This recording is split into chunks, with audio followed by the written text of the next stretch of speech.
preparation of the IELTS exam in detail. In today's video, we are going to learn how to structure a report writing when you are presented with a map. We are also going to look at how to pick one or two main features, and by the end of this video, you will have your very own sample of Band 9 report on the map. So without further ado, let's begin. Let us first learn how to structure the report in general.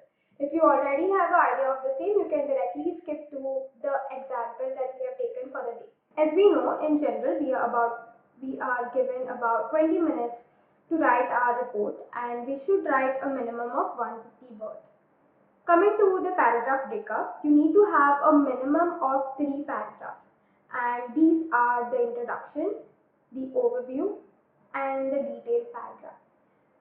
The most important here is the overview. This is what the examiners are definitely looking for. So make sure your report has an overview.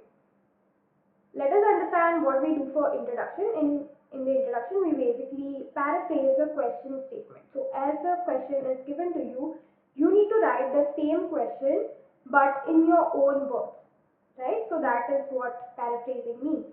Coming to overview, you need to pick any 2 or 3 main features and write them all together in your overview. That would be your overview paragraph. Make sure you include the overview. Now some students prefer to write the overview at the end. However, we are discussing the most effective format, and according to me, it should be the second paragraph. We will discuss this shortly why having the overview as your second paragraph really helps your write-up. Moving on to the detailed paragraph, here you have to write numerical data. So you will write numbers. Now in case of your map, you have to pick on the major changes that have taken place or the minor changes that have taken place, which support the trends that you mentioned in the overview. So your detailed paragraph always has to support your overview, right? And the last paragraph is the summary, which is completely optional. Write the summary only if you missed out on a main trend earlier. Okay, so if you missed out on a trend, you can include it in your summary.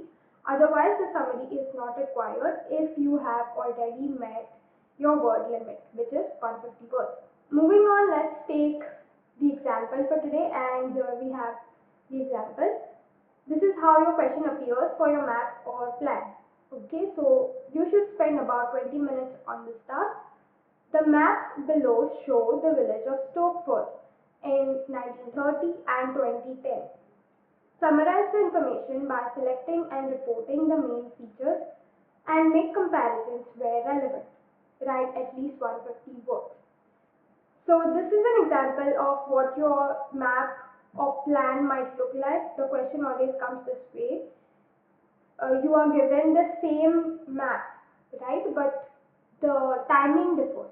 In case of plans of a building, of a house, you might have before renovation, after renovation, or you might have before, like 10 years before and after 10, after 10 years. So it can be different diagrams, but the concept of time change or some difference remains the same. So it's usually a map of the same place but some time apart. So there's going to be some changes that have taken place, and there's definitely going to be some things that have remained the same in spite of the change, right? So that is what you need to find when you write your map or plan. So here we'll look at Stokeford. Here we know that the first map shows Stokeford in 1930 and the second map shows Stokeford in 2010. So this is the main difference here of Stokeford. And here we can see that this is a small village. And we see a river here which has remained the same. Obviously, you have a bridge here and there's some footpath here. But then here you can see the primary school has been expanded. The farmland, there are no cows here, so there is no farmland. Here you can see in the key, these boxes are houses. So all these boxes that you can see are houses. So here you can see the houses are very few in 1930. So you can see a couple of them. Then you here across the road one, and then there's some here. But when we look at 2010 Stokeford, here you can see that almost the entirety of map is covered with these kind of rectangular boxes. That means the houses have covered the entire village. So this is the change that you need to identify. Apart from that, you need to figure out the fact that the farmland has disappeared, obviously, and has been taken over by settlements. Now let's look at the other things. Here we can see that the main road has remained the same. However, here we can see retirement home, but the retirement home has appeared in place of the large house. So the large house that was there in 1930 has been converted into a retirement home. So other such changes have taken place. Now let's look at which changes we are going to pick on. So these are the changes we have picked on. Obviously, the first point that we discussed was 1930 had more farmland compared to 2010. So like we discussed here, the farmland, here you can see the cows that symbolize the farmland. There are cows here also. All the cows have disappeared in 2010. This means that the farmland has disappeared. So this is going to be our first point. Let us look at the second point. Second point obviously is the number of houses. So here you can see that the number of houses has gone up substantially. And another thing, if we notice closely, is the houses have come up right next to the road. Here you can see there have been expansions of road because obviously there are houses coming up, and all of the houses line up with the main road, which is this one, right? So here you can see they have lined up on both sides of the main road. So this could be another point. However, yes, so number of houses has increased over the years. The third point is the main road which connects to the bridge has remained the same. So we are looking at the main road, and here we can see that it's the same in 1930. Yes, so yes, it has remained the same in 1930 and 2010. So what have we done here? How have we picked up the main features? One thing we have done is we have looked for the differences, and we picked on two major differences. The other thing that we looked at is the similarity. So you should have a mix of both when you write your overview, right? Overview is your main points, that the main changes, the major changes that have taken place over the time or post renovation. You need to identify which are the changes that have taken place and which things have remained the same.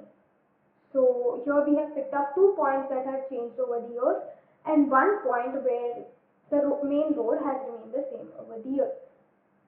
So now what we are going to do is we are going to write the details. Now, how do we write the details? Remember, your details need to support your overview. So, our first point here is talking about farmland. So, obviously, our first detail is going to revolve around farmland. So, let us look at the farmland.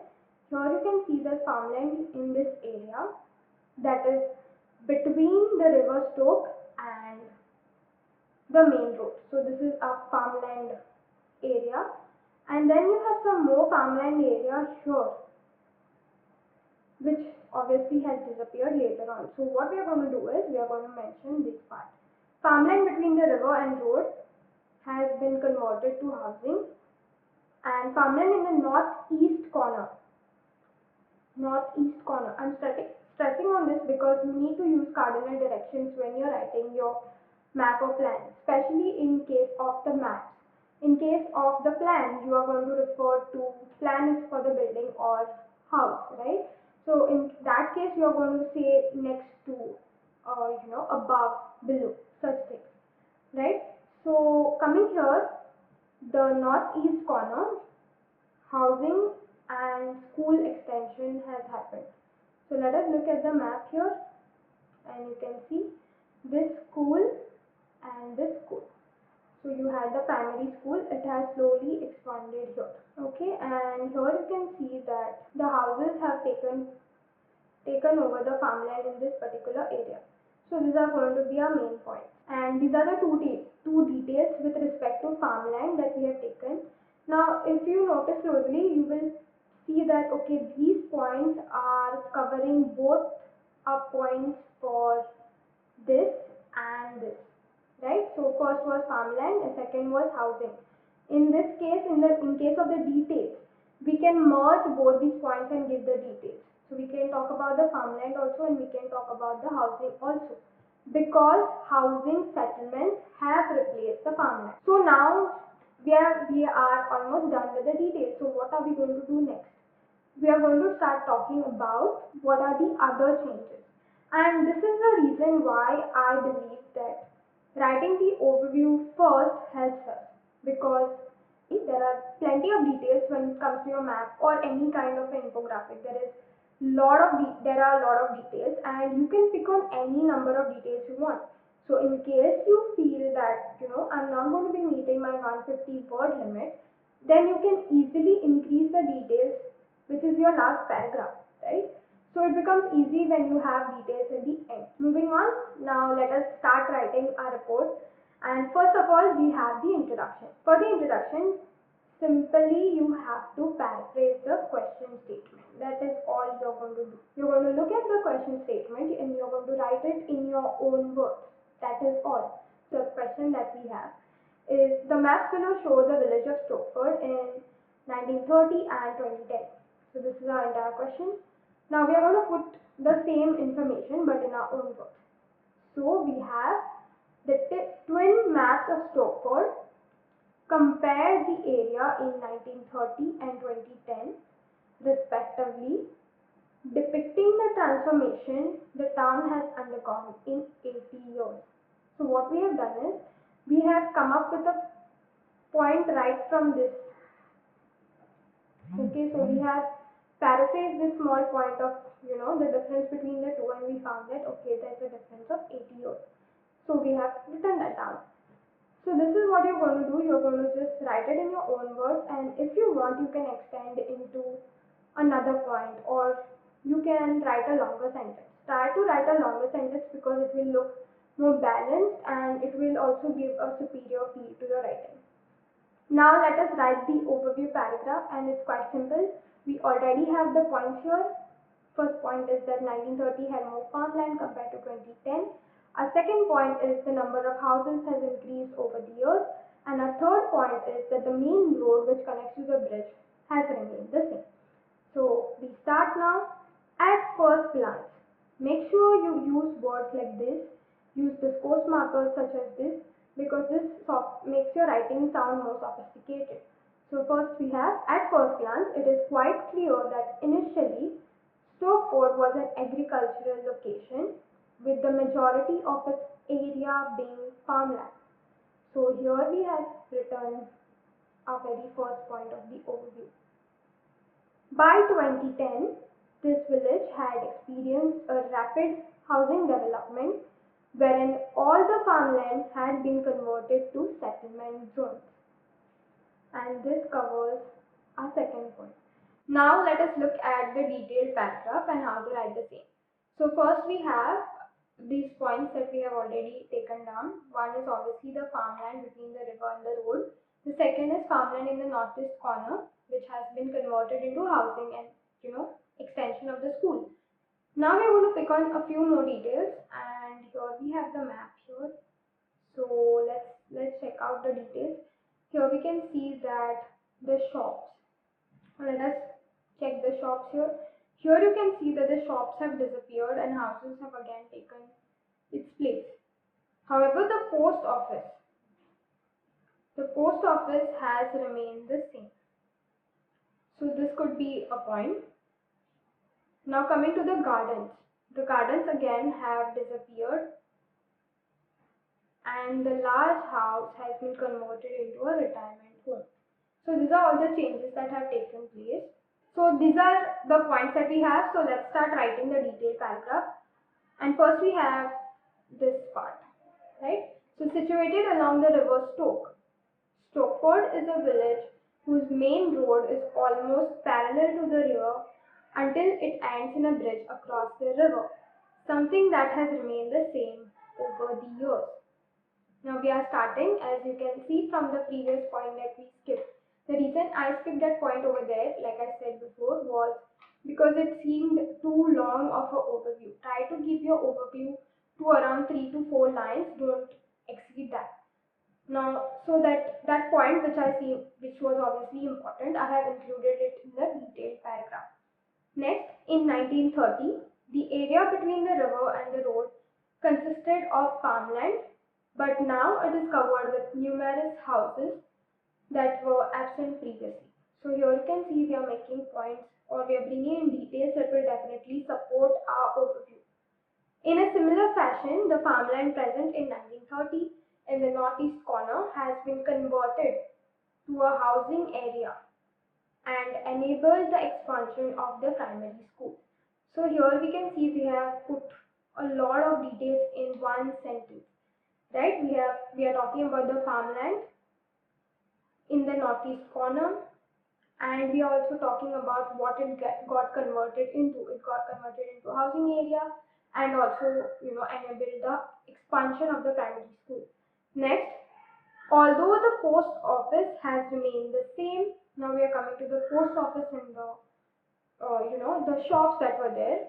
Although the post office has remained the same, the shops next to it have been eliminated. So here you can see we are talking about what was kept the same, what has changed, along with the gardens in the middle of the village, which have been compromised to build accommodation facilities.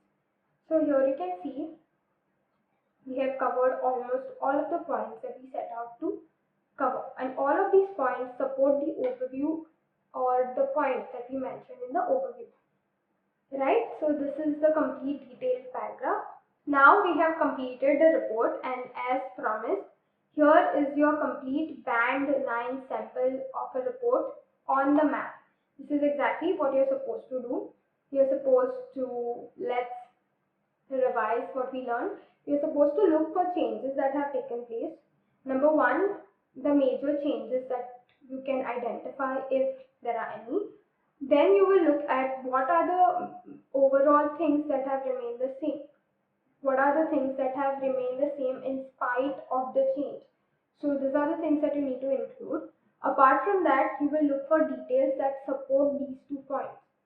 The 2 points that you mentioned, the change and the similarity. You will look for points that support this idea. And at the end of it, you have to write all of this in 2 simple paragraphs, 2 simple body paragraphs, and obviously you're going to have the introduction, which is simply nothing but the paraphrasing of the question that is given to you. And that is it for today. I hope you liked this video. If you did, consider hitting the like button. If you found this helpful, consider sharing our videos with your friends and anyone you know who might be interested in answering the IELTS. Next time, we are going to discuss the process diagram and how to write a report on the same. So if that is something you might be interested in, consider subscribing to our channel. Hope you like this video. See you in the next one.